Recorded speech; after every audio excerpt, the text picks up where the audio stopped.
да научиме за поплавите.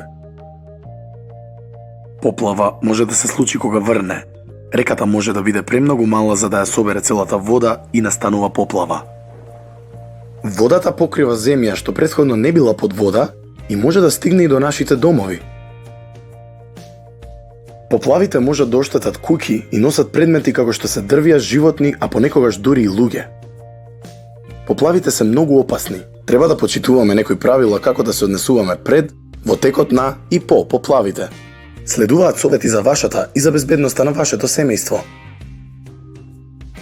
Слушајте ги постарите, останете заедно со семејството и обидете се да му дадете поддршка на семејството. Пред поплавата. Секогаш слушајте ги родителите и кажете им доколку слушнете предупредување за поплава на ТВ или на радио. Помогнете му на семејството да ги преместите важните работи на повисоки места, за да не дојдат во допир со водата од поплавата.